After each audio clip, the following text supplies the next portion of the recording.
നിർണായക മാറ്റങ്ങളുമായിട്ടാണ് വഖഫ് നിയമ ഭേദഗതി ബിൽ അവതരിപ്പിക്കപ്പെടുന്നത്.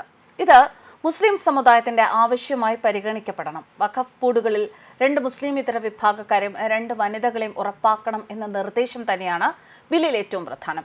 വഖഫ് സ്വത്തുക്കളുടെ കൃത്യമായ നടത്തിപ്പിന് നിയമ ഭേദഗതി അനിവാര്യമാണെന്നും ബില്ലിലെ വ്യവസ്ഥകൾ വനിതകളെ സഹായിക്കുക എന്നത് തന്നെയാണ് കേന്ദ്ര സർക്കാർ ലക്ഷ്യം വയ്ക്കുന്നത്. 1923 മുസൽമാൻ വഖഫ് ആക്ട് പിൻവലിക്കാൻ മറ്റൊരു ബില്ലും അവതരിപ്പിക്കും എന്ന സൂചനകളും നേരത്തെ വന്നിരുന്നു. നിലവിൽ മുസ്ലിം മതപരമായ കാര്യങ്ങളും പള്ളികളുടെ ഭരണവും കൈകാര്യം ചെയ്യുന്ന വഖഫ് ബോർഡുകളിൽ ഒരിടത്തും സ്ത്രീ പ്രാതിനിധ്യമില്ല. ഇതാണ് ഇനി മാറുക. മുത്തലാഖ് ഇല്ലാതാക്കാൻ നിയമം കൊണ്ടുവന്ന മോദി സർക്കാർ തന്നെയാണ് വിപ്ലവകരമായ മാറ്റത്തിനൊരുങ്ങുന്നത്. ബോർഡിൽ സ്ത്രീ പ്രാതിനിധ്യം ഉറപ്പിക്കാനാണ് ശ്രമം. മുസ്ലിം വിഭാഗത്തിലെ വിവിധ പരാതികളുടെ അടിസ്ഥാനത്തിലാണിത് എന്നും കേന്ദ്രം വ്യക്തമാക്കിയിരുന്നു. അവസാനം വഖഫ് നിയമ ഭേദഗതി ബിൽ അന്തിമ രൂപത്തിൽ പാർലമെന്റിൽ വരാൻ പോവുകയാണ്. പ്രതിപക്ഷത്തിന്റെ ആവശ്യപ്രകാരം വിശദ പഠനത്തിനും നിർദ്ദേശങ്ങൾക്കുമായി സംയുക്ത പാർലമെന്റ് കമ്മിറ്റിക്ക് അഥവാ JPCക്ക് വിട്ടിട്ടുണ്ടായിരുന്നു. പഠനത്തിനും ചർച്ചകൾക്ക് ശേഷം സമിതി നിർദ്ദേശിച്ച 14 ഭേദഗതികൾ അംഗീകരിക്കപ്പെട്ടിരുന്നു. JPC അംഗീകരിച്ച അവ കൂടി ഉൾപ്പെടുത്തിയാണ് ബില്ലിന്റെ അന്തിമ രൂപം തയ്യാറാക്കിയത്. അടുത്ത കാലത്ത് കേരളത്തിലടക്കം ഏറ്റവും അധികം ചർച്ചയായ വിഷയമാണ് വഖഫ് നിയമം. ഭരണഘടനയിൽ തികച്ചും ഏകപക്ഷീയവും മതാധിഷ്ഠിതവുമായ അന്നത്തെ കോൺഗ്രസ് സർക്കാർ ഉൾപ്പെടുത്തിയ നിയമത്തിൽ കോൺഗ്രസ് സർക്കാർ തന്നെ പിൽക്കാലത്ത് വരുത്തിയ ഭേദഗതികളാണ് ആ നിയമത്തെ തികച്ചും രാഷ്ട്രവിരുദ്ധവും വർഗീയവുമാക്കിയത്. വഖഫ് ബോർഡ് തങ്ങളുടേത് എന്ന് അവകാശപ്പെടുന്ന ഏത് സ്വത്തും ചോദ്യം ചെയ്യാനാകാത്ത വിധം അവരുടേതാകും എന്നതാണ് ഇതിന്റെ പ്രത്യേകത. ഈ നിയമത്തിന്റെ മറപറ്റി ഭൂസ്വത്തുക്കൾ നേടിയെടുത്ത വഖഫ് ബോർഡ് രാജ്യത്തെ 3ാമത്തെ വലിയ ഭൂ ഉടമകളായി. സ്ഥലവും കെട്ടിടങ്ങളും നഷ്ടപ്പെട്ട നിസ്സഹായരെ സഹായിക്കാൻ സർക്കാർ സംവിധാനങ്ങൾക്ക് പോലും കഴിയാത്ത അവസ്ഥയായി.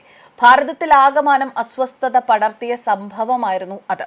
നിയമത്തിന്റെ ഏറ്റവും വികൃത മുഖം മുനമ്പത്ത് നമ്മൾ നേരിട്ട് കാണുകയും ചെയ്തു. പക്ഷേ ഇതെല്ലാം കൺമുന്നിൽ നടന്നിട്ടും മുസ്ലിം വിഭാഗത്തിന്റെ എതിർപ്പ് ഭയന്ന് അവർക്ക് മുന്നിൽ ഓച്ഛാനിച്ചു നിന്നവരാണ് ദേശീയ തലത്തിലെ പ്രതിപക്ഷങ്ങളും കേരളത്തിലെ ഭരണ പ്രതിപക്ഷ പാർട്ടികളും എന്നത് മറക്കാൻ പാടില്ല. തങ്ങൾ പ്രതിനിധീകരിക്കുന്ന സമൂഹത്തെ ഒരേ ദൃഷ്ടി കൊണ്ട് കാണാൻ കഴിയാത്തവരാണ് തങ്ങൾ എന്ന് അവർ ഒരു സംശയവുമില്ലാതെ തെളിയിച്ച അവസരമാണ് നമ്മുടെ വഖഫുമായി ബന്ധപ്പെട്ട വിഷയങ്ങൾ ചർച്ചയായപ്പോൾ ഉണ്ടായത്. ഇവിടെയാണ് BJP നയിക്കുന്ന NDA സർക്കാരിൻ്റെയും പ്രസക്തി.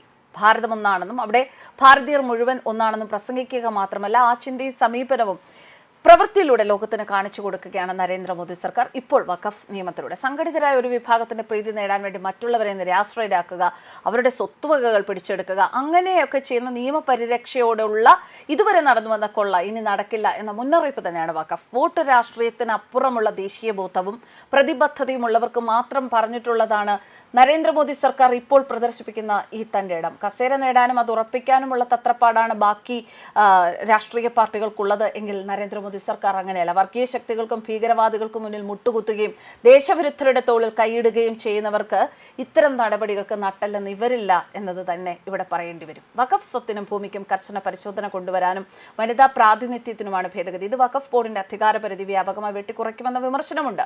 UPA സർക്കാർ കാലത്ത് വഖഫ് ബോർഡിന് നൽകിയ നിരവധി അധികാരങ്ങൾ എടുത്തു കളയുന്നതാകും പുതിയ ഭേദഗതി. വഖഫ് കൗൺസിലിന്റെയും ബോർഡുകളുടെ അധികാരം വെട്ടിക്കുറച്ച് പുതിയ ബില്ലാണ് കേന്ദ്രം മുന്നോട്ട് വെച്ചിരിക്കുന്നത്. വഖഫ് സ്വത്തുക്കളിൽ സർക്കാരിന്റെ നിയന്ത്രണവും ഉറപ്പുവരുത്തിയാണ് ബിൽ അവതരിപ്പിക്കാൻ കേന്ദ്രത്തിന്റെ നീക്കം. വഖഫ് സ്വത്തുക്കൾ എന്ന് അവകാശപ്പെടുന്ന ഭൂമി കർശന പരിശോധനകൾക്ക് വിധേയമാക്കും. തർക്ക സ്വത്തുകളിലും സർക്കാർ നിലപാട് നിർണായകമാകും. വഖഫിന്റെ സ്വത്തുക്കൾ രജിസ്റ്റർ ചെയ്യാനായി പോർട്ടൽ നിലവിൽ വരും. റവന്യൂ നിയമങ്ങൾ പൂർണ്ണമായും പാലിച്ച് സ്വത്തുക്കൾ വഖഫിലേക്ക് മാറ്റാനാകും. പോർട്ടലിനൊപ്പം ഭൂമി വിവരങ്ങൾക്കായി ഡാറ്റാബേസും സജ്ജമാക്കും. വഖഫ് കൗൺസിലും ബോർഡുകളിലും നിർണായകമായ മാറ്റങ്ങൾ വരും. 11 അംഗ ബോർഡിൽ 2 പേർ വനിതകളായിരിക്കും. 2 പേർ മുസ്ലിം ഇതര വിഭാഗങ്ങളിൽ നിന്നുള്ളവർ, MP, MLA, അതാതിടങ്ങളിലെ തദ്ദേശഭരണ സ്ഥാപനത്തിലെ ജനപ്രതിനിധി തുടങ്ങിയവർ ബോർഡിലുണ്ടാകണം. മുസ്ലിങ്ങളിലെ പിന്നാക്ക വിഭാഗത്തിൽപ്പെട്ടവരുടെയും പ്രാതിനിധ്യം ഉറപ്പാക്കണമെന്നും ബിൽ നിർദ്ദേശിക്കുന്നു. ദാനമായും അല്ലാതെയും ലഭിച്ച സ്വത്തുക്കളിൽ നിന്നുള്ള വരുമാനവും നടത്തിപ്പിനുമുള്ള പൂർണ്ണാധികാരവും വഖഫ് ബോർഡുകൾക്ക് നൽകുന്ന 1995 വഖഫ് നിയമത്തിലാണ് ഭേദഗതി കൊണ്ടുവരുന്നത്. 2013 UPA സർക്കാരിന്റെ കാലത്ത് ഭേദഗതി ചെയ്ത് നൽകിയ കൂടുതൽ അധികാരങ്ങൾ എടുത്തുകളയും. നിലവിൽ 1.2 ലക്ഷം കോടി രൂപയുടെ സ്വത്തുവകകളാണ് വഖഫ് ബോർഡുകളുടെ കീഴിലുള്ളത്. സൈന്യവും റെയിൽവേയും കഴിഞ്ഞാൽ രാജ്യത്ത് കൂടുതൽ ആസ്തിയുള്ളത് വഖഫ് ബോർഡുകൾക്കാണ്. നിയമത്തിലെ വകുപ്പ് 3C2 ഉൾപ്പെടുത്തുന്നതിലൂടെയാണ് ഈ മാറ്റം കേന്ദ്രം കൊണ്ടുവരാൻ പോകുന്നത്. 1ാം ഉപവകുപ്പ് പറയുന്നത് പുതിയ നിയമം ആരംഭിക്കുന്നതിന് മുൻപോ ശേഷമോ വഖഫ് ഭൂമിയായി മാറ്റപ്പെട്ട സ്ഥലങ്ങൾ ഈ നിയമത്തോടെ വഖഫ് ഭൂമിയായി തുടരില്ല എന്നാണ്. അതിലെ 2ാമത്തെ ഉപവകുപ്പ് കളക്ടർമാർക്ക് പുതുതായി ലഭിക്കുന്ന അധികാരത്തെക്കുറിച്ച് പറയുന്നു. ഏതെങ്കിലും സ്ഥലം വഖഫ് ഭൂമിയാണെന്ന അവകാശവാദങ്ങൾ വന്നാൽ ജില്ലാ കളക്ടർ അന്തിമ തീരുമാനമെടുത്ത് സർക്കാരിന് റിപ്പോർട്ട് നൽകണം. അതുമാത്രമല്ല, അത്തരത്തിലൊരു റിപ്പോർട്ട് കളക്ടറുടെ കയ്യിൽ നിന്ന് കിട്ടിയാൽ മാത്രമേ ആ ഭൂമി വഖഫ് ഭൂമിയായി കണക്കാക്കുകയുള്ളൂ എന്നും ഭേദഗതിയിലുണ്ട്. പാവപ്പെട്ട മുസ്ലിങ്ങൾ ഇത്തരത്തിലൊരു ഭേദഗതി വേണമെന്ന ആവശ്യം ഉന്നയിച്ചിരുന്നു എന്നാണ് കേന്ദ്ര ന്യൂനപക്ഷ ക്ഷേമ വകുപ്പ് മന്ത്രി കിരൺ റിജിജു പറഞ്ഞത്. സ്വത്തുക്കൾ കൈകാര്യം ചെയ്യുന്നത് സുതാര്യമാകണം എന്ന ജനങ്ങളുടെ അഭിപ്രായത്തോട് ചേർന്ന് നിൽക്കുകയാണ് കേന്ദ്ര സർക്കാർ.